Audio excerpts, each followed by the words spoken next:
اعوذ باللہ من الشیطان الرجیم بسم اللہ الرحمن الرحیم اللہم صلی علی محمد وآل محمد وعجل فرجہم۔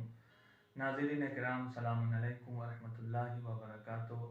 سب سے پہلے مومنین کرام کی خدمت میں آمد ماہ رمضان المبارک کی تہنیت اور مبارکباد پیش کرتے ہیں اور خداوند عالم کی بارگاہ میں دعا گو ہوں کہ پروردگار عالم بحق محمد وآل محمد ہماری عبادت، اطاعت، روزہ داری، قرآن خوانی، دعا اور استغفار کی توفیق عطا فرمائے اور ہماری سعی اور کوشش کو اپنی بارگاہ میں قبول فرمائے۔ اس ماہ رمضان مبارک میں اس بندہ حقیق کو یہ توفیق حاصل ہوئی کہ آپ کے سامنے خطبہ شعبانیہ کا ایک مختصر سا تعارف کرائے۔ سب سے پہلا سوال یہ ہوگا کہ خطبہ شعبانیہ ہے کیا؟ روایت میں وارد ہوا ہے کہ پیغمبر گرامی اسلام صلی اللہ علیہ وآلہ وسلم کا ہر سال کا یہ معمول تھا کہ ماہ رمضان مبارک کے شروع ہونے سے پہلے اور ماہ شعبان المعظم کے آخری دنوں میں آپ بندگان خدا کو ماہ رمضان مبارک کے استقبال اور ان کے دلوں کو آمادہ کرنے کے لیے وعظ و نصیحت کیا کرتے تھے۔ اس وجہ سے اس خطبے کو خطبہ شعبانیہ کے نام سے یاد کیا جاتا ہے۔ ہمارے علماء کا بیان ہے، اس خطبے کے سلسلے سے بیان فرماتے ہیں ہمارے علماء کہ خطبہ شعبانیہ کی سند سلسلۃ الذہب ہے۔ یعنی سلسلۃ الذہب کا مطلب کیا ہے، اس کا معنی کیا ہے؟ اس کا معنی یہ ہے کہ رسول سے جتنے افراد نے اس خطبے کو نقل کیا ہے وہ سب کے سب معصوم ہستیاں ہیں۔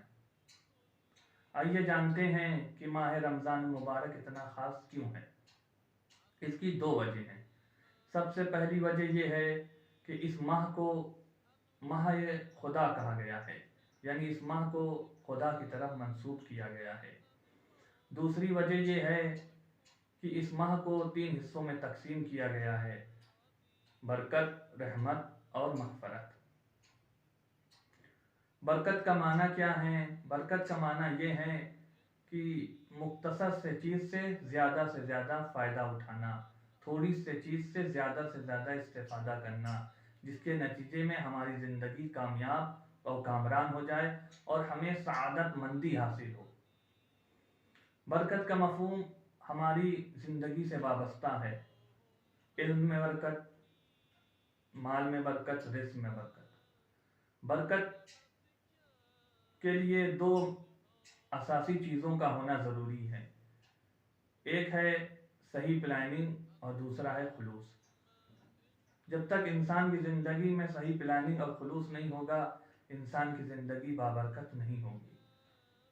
اگر ہم اپنے بزرگ علماء کی زندگی اٹھا کر دیکھیں، ان کی سیرت کا مطالعہ کریں، تو ہم اور آپ اس نتیجے تک پہنچیں گے کہ انہوں نے مختصر سے عمر میں ایسے کارنامے انجام دیے ہیں کہ آج کے دور میں اگر اس کام کو گروہی شکل میں انجام دیا جائے تو ممکن نہیں ہے۔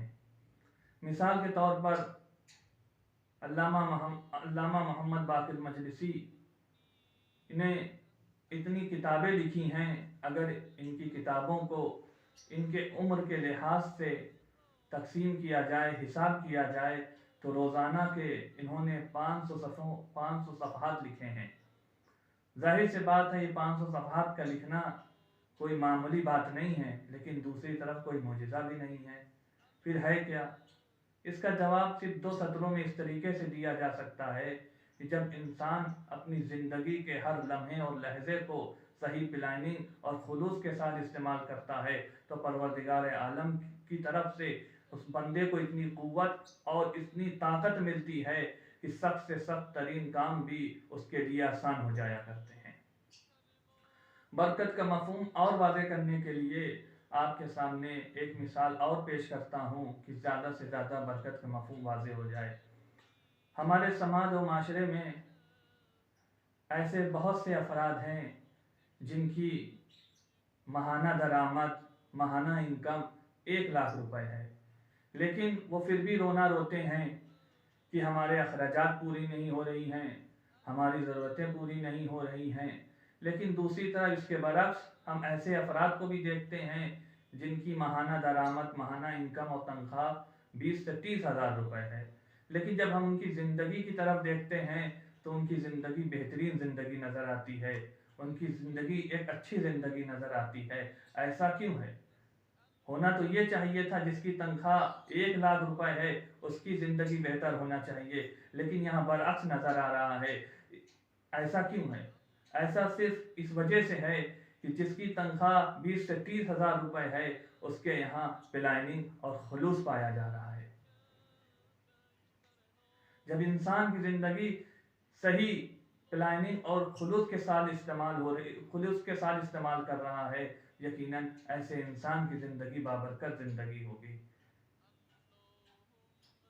ہم ماہ رمضان المبارک آ رہا ہے عزیزوں، ہمیں اور آپ کو بھی چاہیے کہ اگر ہمیں ماہ رمضان المبارک میں وارد ہونا ہے تو صحیح پلاننگ اور خلوص کے ساتھ وارد ہوں۔ اگر ہم صحیح پلاننگ اور خلوص کے ساتھ وارد ہوں گے تو یقیناً جان لیں کہ پروردگار کی رحمتیں اور برکتیں بھی شامل حال ہوں گی، اور جس کا نتیجہ یہ ہوگا کہ پروردگار ہماری مغفرت فرمائے گا۔ آئیے پروردگار عالم کی بارگاہ میں دعا کرتے ہیں کہ پروردگارہ اس ماہ مبارک کے صدقے میں ہمارے تمام اعمال کو قبول فرمائے اور ہمارے گناہوں کو معاف فرمائے۔ فقط والسلام ورحمۃ اللہ وبرکاتہ۔